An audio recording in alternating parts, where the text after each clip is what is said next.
Kalau ada rekaman ya, bukan saja. Karena saya tahu apa yang saya bicarakan pada saat itu. Saya berpulang dari Belanda, saya diam. Jadi saya juga minta dokumen-dokumen apa yang saya laporkan. Coba dibuktikan saja. Tentunya dalam 10 tahun saya banyak membuat kesalahan dan kekhilafan dalam melaksanakan tugas. Dari lubuk hati saya yang terdalam, saya meminta maaf. Ya, tapi jangan karena kebencian dasar kepada Anas, kepada Mirwan Amir dan yang lain-lain, terus saya yang harus dijadikan sasaran antara untuk membuka mulut saya. Dalam demokrasi 240 juta adalah suatu proses belajar. Bagaimana opini ingin dibangun, bagaimana pencitraan ingin dibangun dengan menginjak-injak nasib orang lain dan menghancurkan nasib orang lain. NG dituduh 16 transaksi.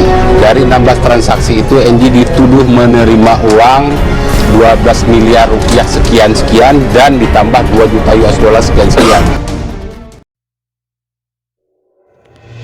Anas, Rp1 saja gantung saya di Monas.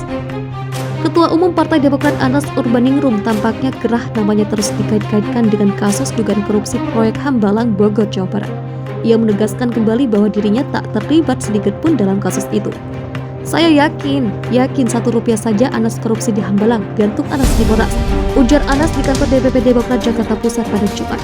Ia juga mengatakan Komisi Pemberantasan Korupsi KPK tidak perlu repot-repot mengurusi kasus Hambalang tersebut karena kasus itu hanya isu yang beredar di publik.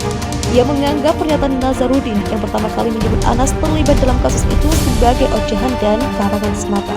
Saya tegaskan ya, KPK sebetulnya tidak perlu repot-repot mengurus soal Hambalang. Mengapa? Karena itu kan asalnya ocehan dan karangan yang tidak jelas. Ngapain repot-repot, ujarnya. Sebelumnya diberitakan mantan Bendahara Umum Partai Demokrat Muhammad Nazarudin menyebut Anas menggelontorkan uang sebesar 7 juta dolar Amerika Serikat terkait pemenangannya sebagai Ketua Umum dalam Rapat Koordinasi Nasional Partai yang berlangsung di Bandung, Jawa Barat. Uang itu, kata Nazarudin, diperoleh Anas dari proyek Hambalang. Pengambilan uang proyek itu berasal dari PT Antikarya, pelaksana proyek Hambalang sebesar 50 miliar rupiah dan 20 miliar rupiah dari Adin Saptinus, anggota staf dari perusahaan tersebut. Mantan anggota DPR itu mengaku tahu betul soal keterlibatan Anas dan proyek Hambalang.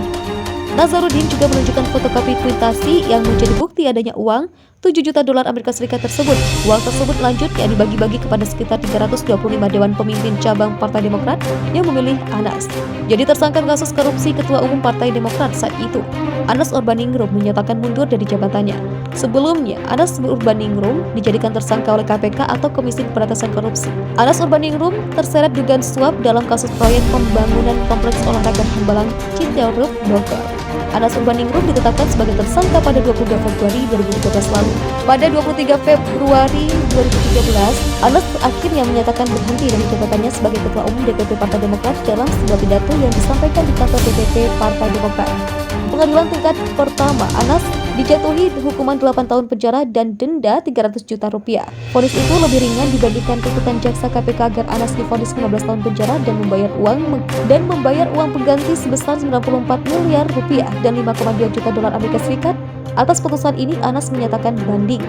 Pada Februari 2015 lalu, Majelis Hakim Banding memutus hukuman Anas menjadi 7 tahun penjara atau turun 1 tahun dibandingkan vonis sebelumnya dan D. Namun pada Juni 2015, Majelis Hakim Kasasi yang dipimpin oleh Artijo Alcosta menjatuhkan vonis 14 tahun penjara ditambah kewajiban membayar denda sebesar 5 miliar rupiah, subsidiar 1 tahun dan 4 bulan kurungan. Hakim Agung Krishna Harahap juga menyatakan Anas wajib membayar uang pengganti sebesar 57.592.330.580 rupiah kepada negara dan pencabutan hak politik Anas. Anas menyatakan keberatan atas vonis ini. Kemudian di bulan Juni 2018 lalu, Anas mengajukan peninjauan kembali dan di September 2020, Mahkamah Agung mengabulkan permohonan peninjauan kembali yang diajukan Anas. Majelis Hakim PK memutuskan untuk menjatuhkan pidana terhadap terdakwa Anas Urbaningrum dengan pidana penjara selama 8 tahun ditambah dengan pidana denda sebanyak 300 juta rupiah dengan ketentuan apabila denda tersebut tidak dibayar diganti dengan kurungan selama 3 bulan. Jumlah tersebut berdasarkan dari data pengaduan dari masyarakat yang kehilangan anggota keluarga kepada posko penanganan bencana longsor. Para korban selamat longsor tenjolan mengungsi ke berbagai tempat, diantaranya di Desa Sugismuti, Pasir Jambu, Cisondari, dan Tenjolaya, Kecamatan Pasir Jambu, dan juga di Desa Dan Rawabogo, Kecamatan Ciwidey. Setelah evakuasi ditutup, tercatat ada sebanyak 13 orang belum ditemukan.